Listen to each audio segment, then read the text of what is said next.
Continuando con esta jornada de actualización en materia de gerencia educativa, le corresponde a nuestro tercer expositor, que gracias a la tecnología nos acompaña en esta mañana desde el hermano país de Sudamérica, Brasil. Él es el doctor Arthur Viana, con el tema Elementos humanizadores para una gerencia educativa de calidad. El doctor Viana cuenta con un doctorado en Psicología de la Educación de la Pontificia Universidad Católica de Sao Paulo, Brasil. Es catedrático de Psicología de la Educación en la Universidad Pública del Estado de Río de Janeiro. También es catedrático del programa de posgrados, maestrías y doctorados en educación, formación de profesores y desigualdades sociales. Es director del Colegio Agustiniano de Río de Janeiro. Es coordinador del área de educación de la Organización de Agustinianos de Latinoamérica para el periodo 2019-2023. También el doctor Viana es escritor de libros en el área de psicología social, pedagogía social, formación de profesores y prácticas educativas.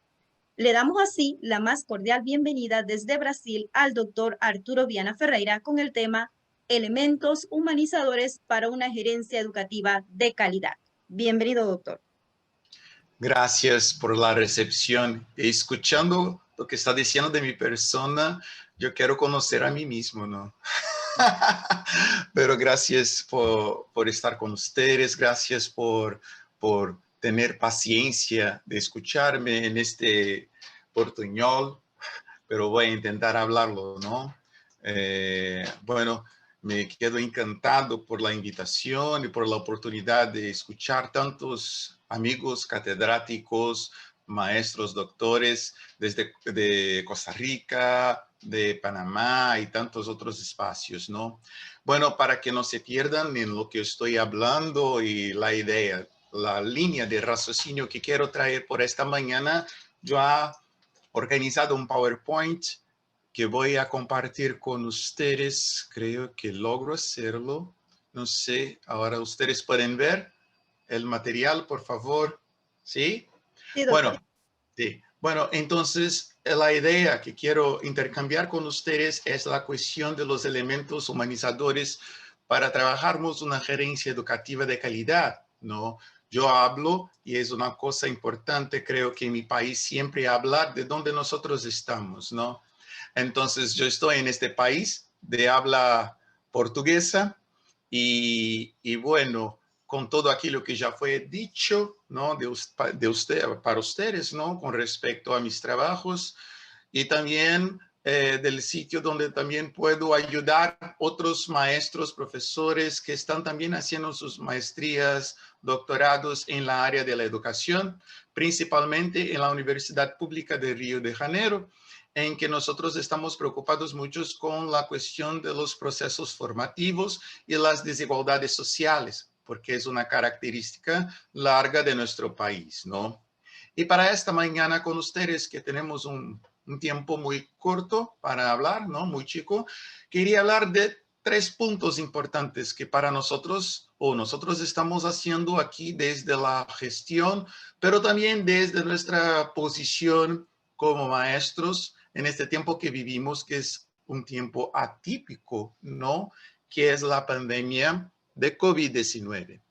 Primero, repensar la cuestión de la gestión, lo que es la gestión y nuestro papel, nuestro rol en la sociedad como organizadores de un espacio formativo, de espacio de organización de los contenidos para jóvenes, muchachos, niños en este país. Desde ahí, desde una idea de lo que es la gestión en este tiempo que tenemos, que es la pandemia en Brasil, cómo impartir relaciones que sean más empáticas, ¿no? O relaciones que ayuden a espacios de convivencia. Y para eso nosotros estamos utilizando un autor que es español, catalán, y que nos ayuda mucho a pensar cómo podemos organizarnos para este reto. Y después quería compartir con ustedes lo que nosotros estamos haciendo para ajustar nuestras actividades cotidianas, diuturnas, como decimos en Brasil, ¿no? Del día al día, para convivir con los alumnos y los maestros en el espacio del colegio. Entonces serían esos 3 puntos que quiero traer en esta mañana en el tiempo que me han dado. Bueno, espero que me haga comprender, ¿no? Por favor, me den un like para decir si estoy bien y si me escuchan bien y ven el material, por favor, ¿no? Bueno, vamos a empezar con esto que es la gestión como una práctica de socialización. Gracias, doctora Olda, por el like. Bueno, tenemos que pensar la gestión desde un punto que es el punto de la socialización. Y en esta socialización tenemos que pensar lo que es esto, ¿no? Y vernos como maestros y como gestores, personas que sean capaces de organizar mínimamente los espacios para que los hombres y las mujeres puedan organizar sus maneras distintas de vivir. ¿Qué es esto? La cuestión de la interacción social. O sea, nosotros somos personas, somos seres de la interacción social. Y la escuela pasa a ser uno de esos espacios de interacción social. Entonces, cuando nosotros estamos organizando nuestras escuelas, tenemos que pensar, para además del contenido y para además también de lo que se pide, los sistemas públicos de educación, que nosotros estamos interagiendo con las otras personas.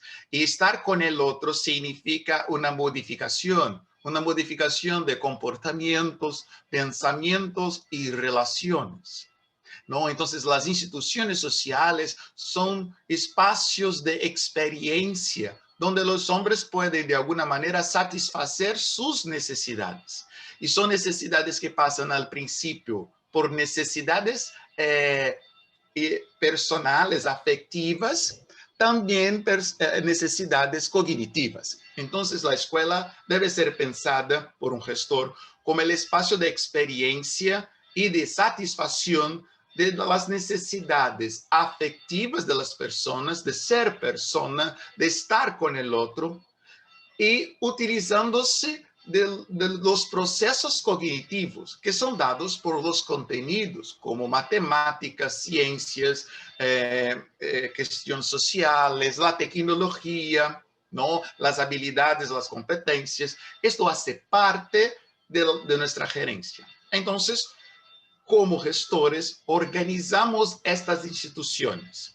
Y pensar en organizar estas instituciones pasa por cuestiones que son formas de acción, cuáles son las funciones de cada uno de esos sujetos, de los actores sociales que se encuentran en la escuela, los propósitos que tenemos, los objetivos, un colegio que sea público, cuál es la filosofía, la misión, un colegio que sea confesional, ¿no? Católico, evangélico, budista, cuál es la filosofía, la misión de este colegio, las estructuras legales, ¿no? Las reglas, aquello que hace parte y que es mínimamente pedido por cada uno de los estados, Brasil, Costa Rica, Panamá, Argentina, que es característico de la organización de la enseñanza en cada uno de estos países, ¿no?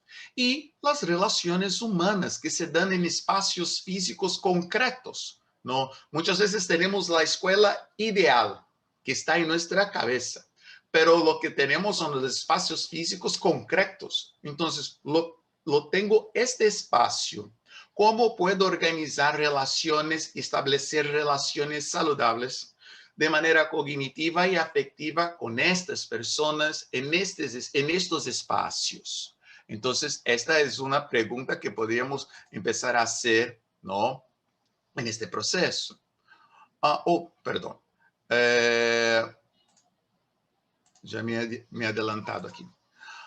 Otra cuestión es que las instituciones fueron creadas por el hombre, no son naturales. Y es algo muy bueno esto, pensar en esto, porque significa que podemos cambiarlas. No es algo tan natural o tan marcado, ¿no? Fijado. Podemos cambiar de acuerdo con nuestras acciones y de acuerdo también con nuestros propósitos. Entonces, la acción de los hombres y las mujeres en las instituciones puede ser también una acción creativa, no solo creadora, pero también creativa. Utilizarnos de la creatividad, y nosotros tuvimos que hacerlo en este tiempo de pandemia, porque el COVID-19 nos ha de alguna manera puesto algunos retos, algunos desafíos que nos distanciaron unos de los otros. Entonces tuvimos que ser creativos, como por ejemplo, utilizarnos de las tecnologías, que eran tecnologías que ya existían, pero nosotros no utilizábamos ellas de esta manera. Por ejemplo, en nuestro grupo de investigaciones que tengo allá en la universidad, nosotros estamos estudiando esto, cómo es que nosotros nos apropiamos, retemos las tecnologías que ya existían, ¿no? Por ejemplo, WhatsApp, Facebook, videoconferencias, y ahora nosotros intercambiamos muchas veces estas funciones para una función educativa. Lo que era WhatsApp, de una tecnología de comunicación, ahora pasa a ser no solo de comunicación, pero de comunicación educativa. Entonces, ¿cómo hacer el control de esto? Y cómo utilizar el máximo de la potencia de este aplicativo, ¿no? Sin perder la cuestión que sea las relaciones interpersonales que nos llevan a procesos cognitivos que desarrollen en los alumnos tanto las habilidades como sus competencias. Entonces, estas preguntas son preguntas nuevas, puestas por el tiempo que vivimos. Y el gestor tiene que hacer estas preguntas también en el momento que se encuentra organizando el espacio de relaciones que tiene. Bueno, entonces en esto podemos percibir que la escuela es el lugar de las relaciones de conocimiento y cultura, y que la gestión escolar es una gestión del conocimiento y de la cultura. La escuela es un facto social, es un fenómeno social. La cultura es un fenómeno más amplio.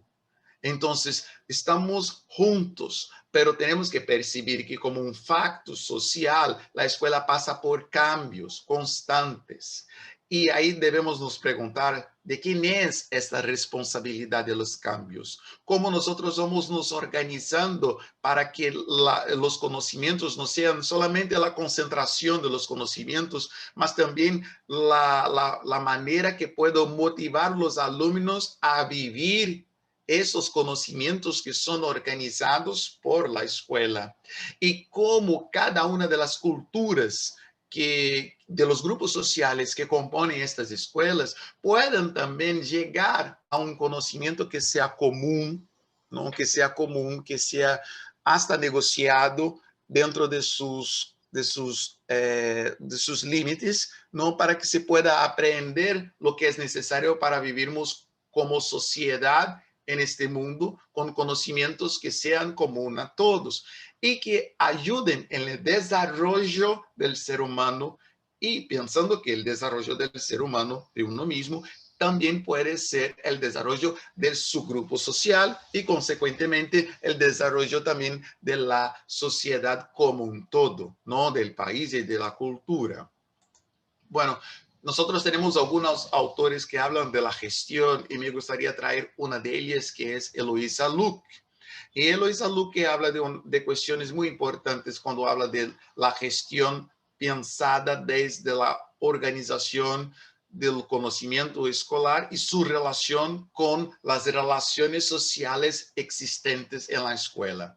La primera condición que un gestor, una persona que está administrando un colegio debe tener es las condiciones con las cuales se produce el conocimiento escolar, sea los bienes materiales, sea la cuestión de las relaciones personales establecidas dentro de su escuela, ¿no? Después, que la elabora, cómo se hace la transmisión y el trabajo de los conocimientos sistemáticos dentro de la escuela. La matemática, hay un currículo que nosotros decimos en Brasil para que se ha puesto a trabajar. Bueno, ¿cómo se hace la organización de este currículo? ¿Cómo la matemáticas vas a charlar o va a establecer un relacionamiento con lenguaje, que es portugués, con ciencias naturales, con las ciencias sociales? ¿Cómo es que establezo la relación y la elaboración de los conocimientos sistemáticos? ¿Quién son los responsables por esto? Los coordinadores, los supervisores, el maestro jefe del grupo de las ciencias naturales. Eso es algo importante a constituir y marcar, como decíamos, marcar la cancha dentro del espacio escolar. Después, la dimensión de la ambivalencia del conocimiento escolar. ¿Qué es eso? ¿Qué es esto en verdad? ¿No? Primero, que hay el conocimiento tiene una relación con la vida y la vida del alumno. Bueno, pero no necesariamente aquel conocimiento que está en la escuela tiene relación con la demanda del alumno. Las necesidades del alumno no necesariamente son aquello que se pone en la escuela. Entonces, ¿cómo trabajar esta ambivalencia? Aquel contenido es importante para la vida. Bueno, está bien, pero no es necesidad en este momento que el alumno está viviendo para él y para su grupo. ¿Cómo motivarlo a estar siempre trabajando este conocimiento que no hay una aplicación directa en su vida en este momento? Entonces, es algo que tenemos que pensar, la estructura del trabajo, no solo para el presente o a corto plazo, pero a corto, medio y largo plazo. Esto es algo también que hace parte de las charlas de la gestión con los actores responsables por el proceso de enseñanza y aprendizaje. La escuela se presenta, por lo menos creo que en toda la América Latina y en el Brasil, como un derecho social. Entonces, sea en la universidad pública, sea en la universidad privada, todos tenemos derecho a este espacio de formación, hasta por comprender, y ahora ha entrado en nuestra legislación brasileña, que reconoce que la educación se da por toda vida. O sea, no importa si es niño o si es joven, pero también los adultos y también los ancianos tienen derecho de estudiar, tienen derecho a estar en los procesos educacionales. Entonces, es importante percibir que la educación hace parte del ser humano en sociedad, vivir la humanidad en sociedad. Y la escuela pasa también a ser a un espacio de análisis crítica y social. O sea, no solamente un espacio donde va a estar, claro, toda escuela es ideológica. Hay una ideología detrás de la escuela, por detrás de la escuela, pero él debe ser capaz de hacer una crítica a todo que se ha puesto para que ella pueda pensar también, ¿no? Y que el alumno tenga la libertad también de hacer sus críticas y tomar una decisión dentro de la realidad que se ha puesto. Entonces, es también importante percibirmos esto, porque ¿a quién atiende las demandas de la escuela? ¿Solo la cuestión del poder económico y político o también la cuestión de la cultura, la cuestión de los grupos sociales y sus demandas? Esta pregunta es una pregunta que debe estar siempre en pauta en nuestras construcciones, que son construcciones cotidianas de organización del espacio físico, pero también del espacio cognitivo, donde nuestros alumnos y nuestros profesores, los técnicos de la educación, como nosotros decimos en Brasil, como aquel que trabaja en la oficina, aquel que trabaja también ayudando en el recreo con los alumnos y que no están directamente con los alumnos, con los contenidos, la dirección, también hace parte de esta formación. Porque como dice Paulo Freire, que es alguien muy importante, es el patrono de la educación brasileña, y nosotros estamos conmemorando 100 años de su nacimiento, ¿no? Que sería 100 años de Paulo Freire.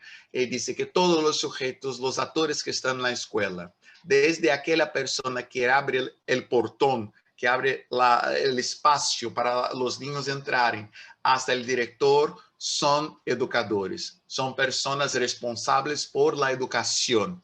Y nosotros sabemos que mucha cosa ocurre, ¿no?, en el patio del colegio, no en las clases, no en el aula, en el patio del colegio.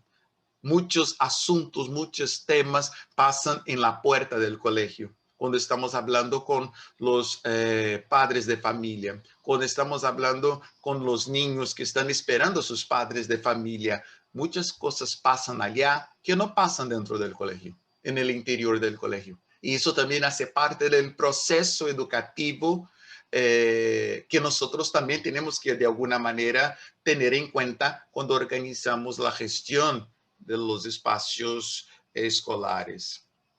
Bueno, tenemos que pensar también que en esta forma de pensar la gestión, que no es solo técnica en el sentido, y nosotros tenemos que nos preocupar con la técnica, sí, con los materiales, con los bienes, con las formaciones continuadas, pero la convivencia con los demás es parte importante del proceso cognitivo. Entonces, ¿cómo quiero convivir? ¿Cuál es el clima institucional? ¿Cuál es el espacio que quiero crear de confianza, de libertad con mis compañeros, con mis compañeras de proceso cognitivo con los alumnos, de día a día, ¿no? Y ahí utilizamos de un autor que es un autor español ya fallecido en 2008, que es Jesús Yares.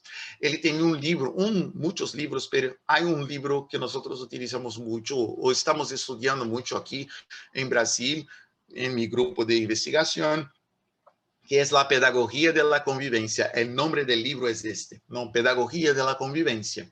Y lo que el autor reconoce como pedagogía de la convivencia es la importancia de las relaciones sociales establecidas dentro de estos procesos cognitivos que son escolares y no escolares, ¿no?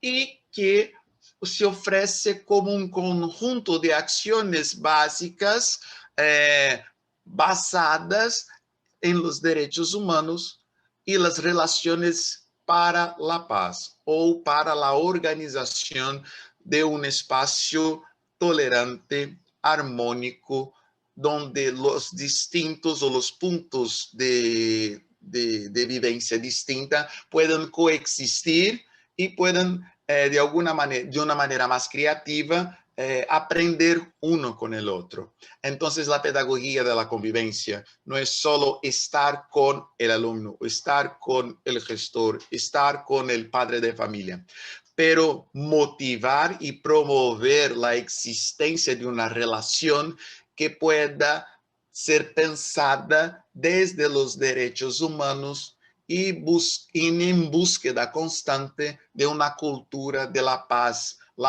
entre los distintos, la paz en la diferencia, porque nosotros somos compuestos por la diferencia y no por la igualdad. Por ejemplo, cuando yo estoy diciendo yo soy brasileño y hablo portugués, yo estoy diciendo también no soy panameño y no hablo castellano español. Yo soy brasileño, no soy panameño y no soy mexicano. Yo soy brasileño, no soy panameño, no soy mexicano y no soy argentino. Entonces, la identidad es compuesta de ser y no ser. Es raro porque siempre hablo en las clases de psicología en la universidad y hablo así, que Shakespeare se ha equivocado, porque siempre dicen, ser o no ser es la cuestión, ¿no es verdad? Y yo siempre digo que no, nosotros somos y no somos, y no es una cuestión, es una afirmación. Yo soy y no soy, es una afirmación. Entonces, dentro de esto que es que es algo de mi personalidad y que también en mi personalidad hay cuestiones que no es mía, es del otro, el otro que ha puesto en mí, o yo que entro de alguna manera, entro en una negociación con aquello que voy a hacer y no voy a hacer, es que tengo que promover la paz.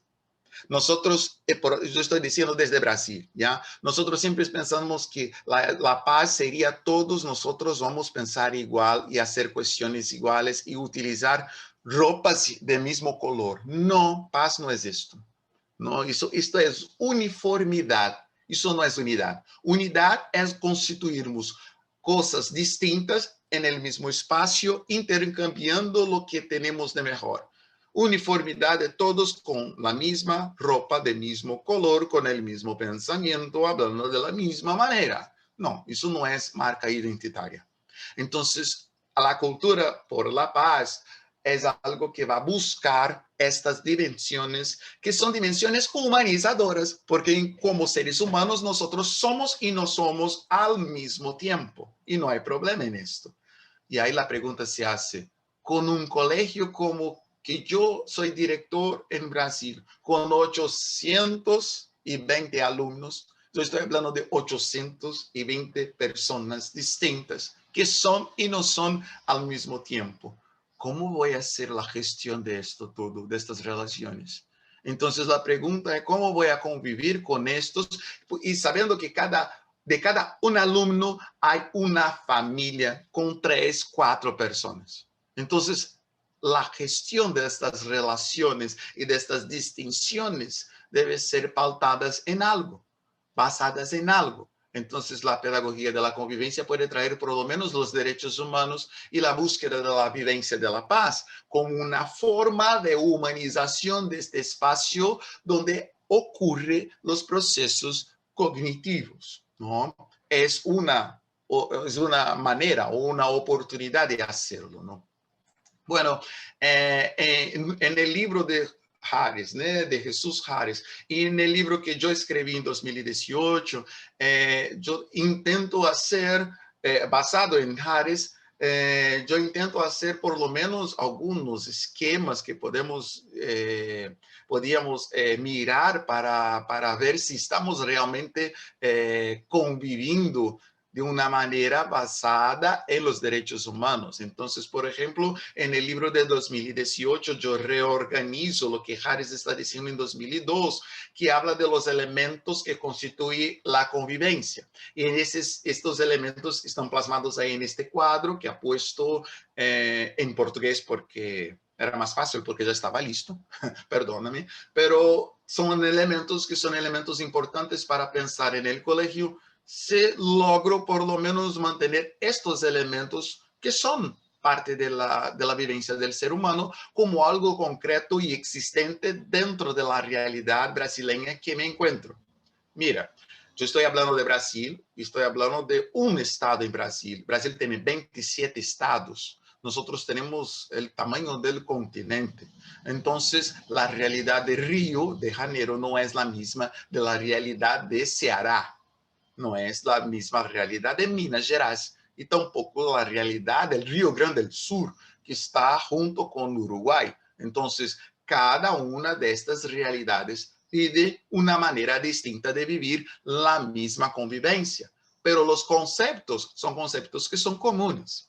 Entonces, viendo cada realidad, porque la escuela es un facto social dentro de una cultura que es un fenómeno más amplio, ¿cómo voy a mirando mi trabajo y mirando también cómo puedo establecer estas relaciones, ¿no? Entonces, el respeto, el diálogo, la solidaridad, la no violencia, el laicismo, la cuestión de las distintas culturas, ternura, ¿no? Diversidad, felicidad, o si quiera llamar de esperanza, también son algunos de los elementos que pueden ser el principio de una organización del trabajo pedagógico y sociopedagógico. De la misma manera, cuando Harris va a decir los contenidos que trabajamos dentro de las relaciones de convivencia, que son contenidos de la naturaleza humana, o sea, la vida, la felicidad, la esperanza, el desarrollo biopsicosocial, la cuestión de las relaciones sociales, los contenidos de relación social, que serían, ¿no? el respeto, la aceptación de la diversidad, rechazar todo el tipo de discriminación, la cuestión de la solidaridad y equidad social, y cuestiones prácticas de la ciudadanía, que son los derechos y deberes de cada estado, de cada país, y también la cuestión del desarrollo social, donde nosotros todos somos llamados a trabajar y a pensar en estos también. Bueno, además de eso, esto es la cuestión de los derechos humanos, pero Harris tiene una cuestión, Jesús Harris tiene una cuestión que es muy importante, que le habla así: para pensar en la paz, tenemos que pensar en el conflicto. ¿Por qué? Porque no hay relación social sin conflicto. Eso hace parte de la cuestión humana mismo. Nosotros humanos, por sermos distintos y queremos mantenernos esta distinción que constituye nuestra identidad, vamos a tener que nos responsabilizar por la cuestión del conflicto. Y nosotros tenemos un problema grave cuando pensamos en conflicto, porque siempre tenemos la concepción tradicional de conflicto. Y esa concepción siempre habla conflicto como si fuera algo malo, una desgracia, algo que no puedo tener en mi colegio porque es el conflicto. Y eso va, de alguna manera, a estropear todo aquello que ha programado y ha planeado, ha planificado para el semestre, para el año. Y Harris dice, no, teníamos que ver el conflicto como algo natural de las relaciones interpersonales. Y ahí él propone por lo menos 3 puntos importantes de la perspectiva positiva del conflicto. El primero, que el conflicto lleva a los seres humanos, ¿no?, a nos entender como personas, ¿no?, y la distinción uno de los otros. El segundo, que los conflictos pueden se transformar en fuerzas motrices para el cambio social, o sea, nosotros no acostumbramos con la realidad, pero queremos siempre algo más de esta realidad. Y después, que el conflicto puede ser tratado también como la dimensión de un desafío, de un reto intelectual y emocional por las partes que están involucradas. O sea, en el conflicto no hay quien está ganando y quien está perdiendo. Hay los dos que van a salir del conflicto de manera distinta. Esta es una otra manera de ver la cuestión del conflicto, ¿no? Porque esta manera de ver la cuestión del conflicto, cómo se ha puesto Harris, y él ha puesto esto en práctica en las escuelas en Cataluña. Él está diciendo desde un sitio concreto, no es un personaje o un autor que está diciendo solamente en el mundo ideal. Los colegios en Cataluña, en algunos colegios públicos en Cataluña, él utilizó estos espacios de convivencia y de tratamiento del conflicto, ¿no? En búsqueda de esta cuestión de la paz. Entonces hay libros en español, además la gran parte de los libros de él están en español, y nosotros estamos haciendo la traducción en portugués, ¿no? Está diciendo su práctica dentro de la realidad española, y ahí nosotros estamos haciendo la readecuación a la realidad brasileña, ¿no? Bueno, para eso es necesario ver la estructura del conflicto. Harris es un autor estructural, él no es postestructuralista, es estructuralista, o sea, todo el conflicto tiene una estructura, y esta estructura, ella es dada, ¿no?, desde elementos importantes que podríamos empezar a construir nuestra nueva mirada con respecto a lo que ocurre como conflicto y que rechazamos. Si nosotros tuviéramos esta mirada a la estructura del conflicto, podríamos intercambiar también con los demás lo que el otro piensa del mismo conflicto que está conmigo. Entonces, es una otra manera de ver estas cuestiones. De la misma manera, toda la resolución de un conflicto lleva para él a una educación para la paz. Entonces, el conflicto no es algo que tiene que ser sanado, el conflicto es algo que tiene que ser superado y aprendido algo con él. Y este aprendizaje de la vivencia del conflicto es la educación para la paz. En un libro póstumo, porque ya había muerto, ¿no?, y que ahora llegó en portugués para nosotros en 2012, él habla de esta construcción de la educación para la paz, ¿no?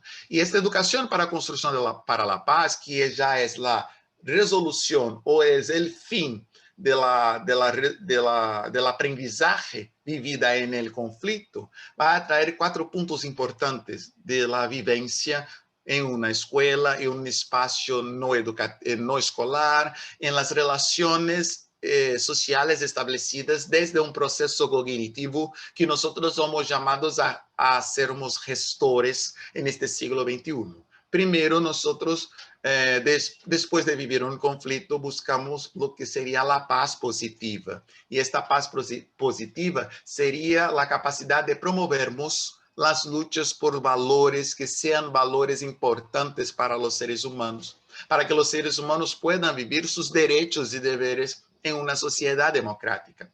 Después, cuando salimos del conflicto, cambiamos nuestro concepto del propio conflicto. Y ahí nosotros nos hacemos responsables por analizar nuestra responsabilidad dentro de los conflictos que aparecen, porque siempre tendrán conflictos en las escuelas y fuera de las escuelas, ¿no? El otro punto que lleva a él es que es un conflicto también nos ayuda en el desarrollo humano y también, y por consecuencia, económico, ¿no? Y que podemos desde ahí proponer otra realidad cotidiana que pueda cambiar tanto la cuestión económica cuanto social en la cual nos encontramos. Y la vivencia, y la vivencia de los conflictos puede traer para nosotros la oportunidad de organizarmos mejor la vivencia democrática de los derechos humanos, que sería la capacidad de resaltar, de traer más viva la cuestión de la dignidad humana dentro de nuestros espacios cognitivos. Al fin, ya prometo que estoy terminando mi idea en por lo menos 3 minutos. Quería compartir con ustedes, y es fácil mismo, compartir con ustedes cómo nosotros estamos haciendo esta vuelta para las escuelas en Brasil. Y ahí hablo, yo voy a mostrar a ustedes imágenes de mi colegio y cómo nosotros estamos organizando esta vuelta de manera humanizadora, ¿no? En tiempos de COVID, ¿no? Primero, en la educación infantil, nosotros no volvemos, aún no podemos volver con todos los alumnos, entonces lo que nosotros hicimos, nosotros teníamos 2 turnos, mañana y tarde, y ahora nosotros cambiamos los turnos de 2 para 3 turnos. Entonces tenemos mañana, mitad de la tarde y tarde-noche, para poder tener todos los alumnos en el colegio. Y en esto salir un poco de la enseñanza híbrida. Y tenemos buscarnos siempre la enseñanza que sea presencial, con toda la cuestión, que sea la cuestión de la protección, de la salud de los alumnos y también de todos los profesionales de la educación. En la educación infantil, ainda nosotros estamos haciendo el sistema rotativo. ¿Qué es esto? Un grupo en una parte de la mañana y un grupo en la parte de la tarde y un grupo en la parte de la mañana. Así vamos dividiendo la turma en 2. Entonces no están 4 horas en el colegio, están solo 2 horas en el colegio. Eso es permitido por el sistema educacional brasileño, pero solo para educación infantil. Y en este grupo nosotros no damos el almuerzo, ¿no? Porque en nuestro colegio nosotros damos el almuerzo y ahora estamos dando el almuerzo y la cena porque los alumnos están quedándose en la escuela hasta las 7 horas de la noche. Pero a este grupo nosotros estamos solamente dando la alimentación que nosotros llamamos la alimentación fría, que no es el almuerzo, pero hay un refrigerio para estas crianças, para esos niños vivirem, ¿no? Entonces es eso que estamos haciendo, buscando mantener los alumnos en la escuela. Nosotros estamos haciendo, mira, entonces ha dicho aquí, ¿no? El grupo original tenía, por ejemplo, en esta aula 37 alumnos, entonces estamos dividiendo en 2 turnos, 18, 19, y nosotros estamos haciendo haciendo el alojamiento de los estudiantes de una manera más espaciada, ¿no? Con 1,15 m de espacio un del otro, ¿no? Intercambiando también la forma de establecer las relaciones con los demás, ¿no? Ahí nosotros ponemos como unas telas de vidrio para que cada alumno no pueda entrar en contacto con el otro mismo, con con la mascarilla. Entonces, tuvimos que hacer un investimiento, ¿no?, económico también para estar allá, para que los alumnos estén allá. Entonces, es algo que tuvimos que nos mantener.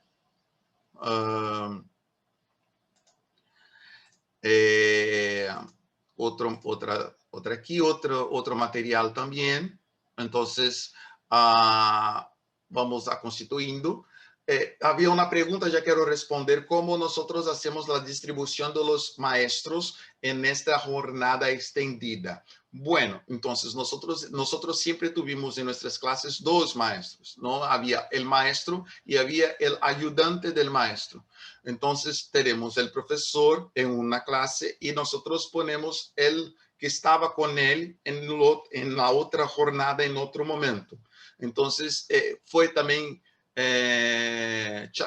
hablado, negociado con el sindicato de los maestros en Brasil, y eso fue posible hacer, ¿no? Porque teníamos que tener 2 maestros y en este momento, porque aquí en Brasil, si tú tienes 35 alumnos, no puedes tener un maestro, tienes que tener 2 maestros. Entonces, si nosotros separamos la turma de 35 en 15, podemos tener un maestro. Entonces, ponemos aquel que estaba junto con el otro en la otra clase, porque nosotros tampoco tuvimos la ampliación del espacio, porque si nosotros intercambiamos, si había una turma con 36 y ahora tenemos que poner 18 alumnos en 2 salones, ¿no?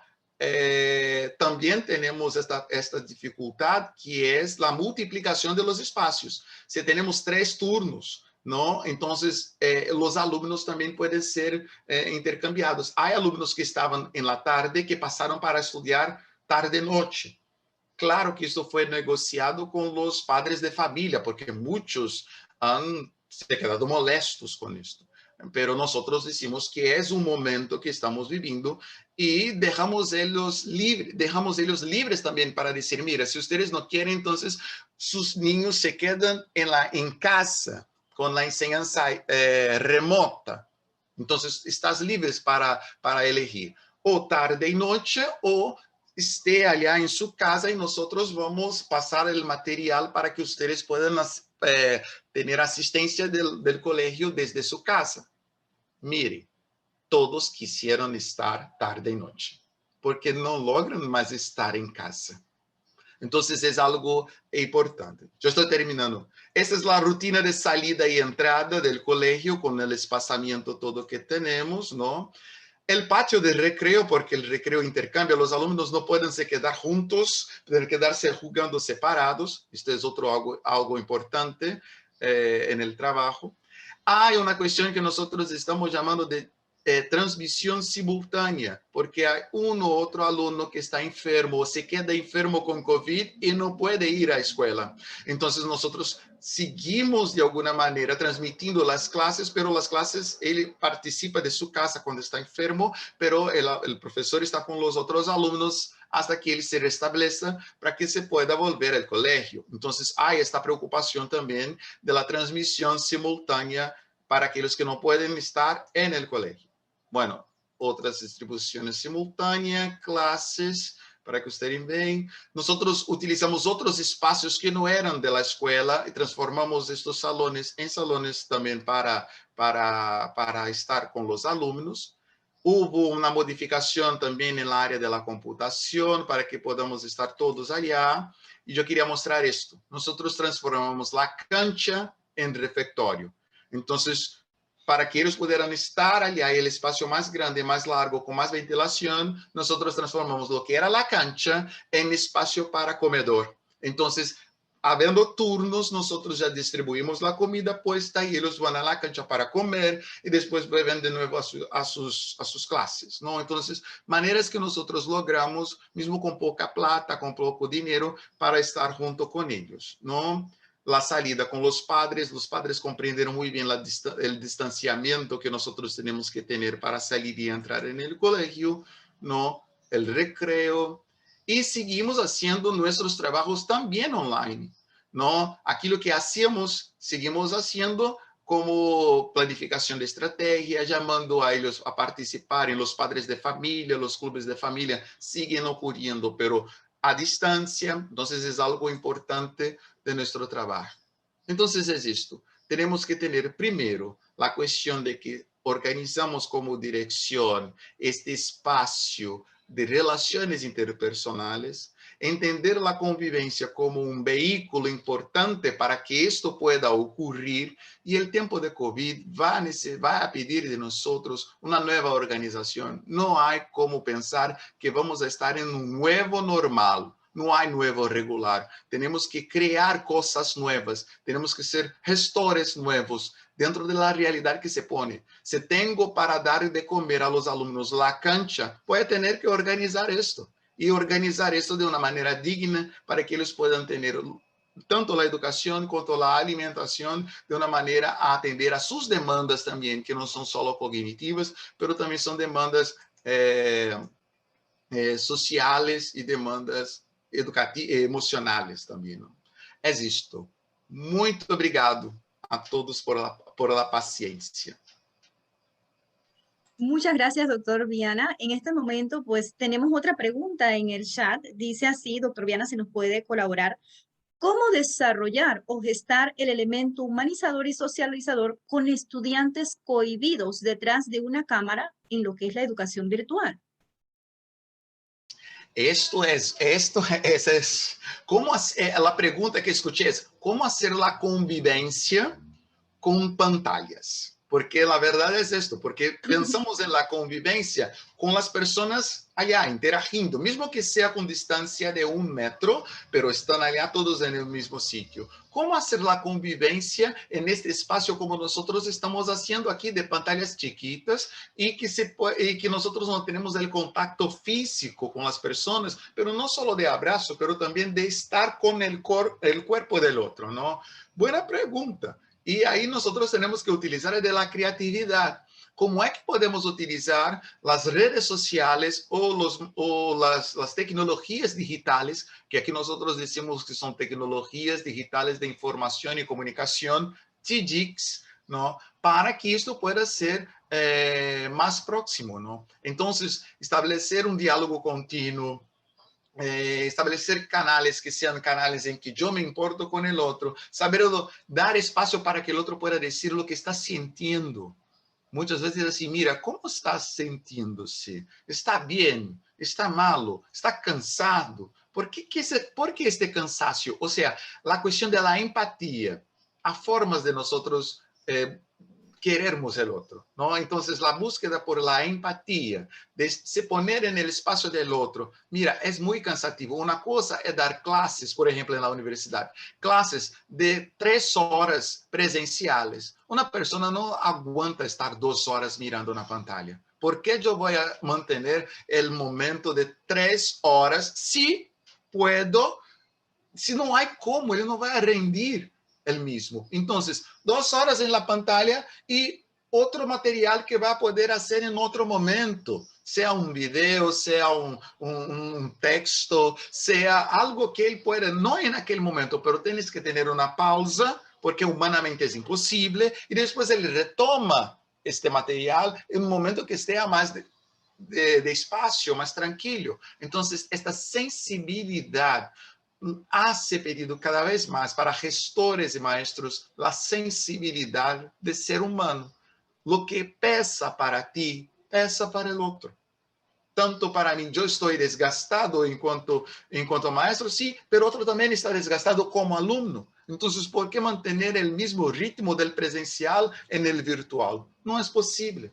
Entonces, esas son maneras de nos importarmos con el otro, porque el distanciamiento es necesario, pues el distanciamiento físico, no el distanciamiento social. Seguimos en la misma sociedad panameña, brasileña, argentina, pero estamos lejos. Entonces, como brasileños, panameños y argentinos, vamos nos aproximando con aquello que son características, juegos, chistes, para que neste momento seamos personas mais leves, né? mais tranquilas, mais suaves, para podermos sair desta situação na qual nós nos encontramos. Agradecidos una vez más, ha sido muy valioso todo ese aporte y retroalimentación que en materia de humanización en la gerencia educativa hemos podido compartir durante su exposición, doctor Viana, y le extendemos nuestro sincero respeto y agradecimiento por su valioso tiempo compartido con nosotros. Un abrazo paternal a la distancia hasta el hermano país de Brasil. Saludos cordiales, doctor.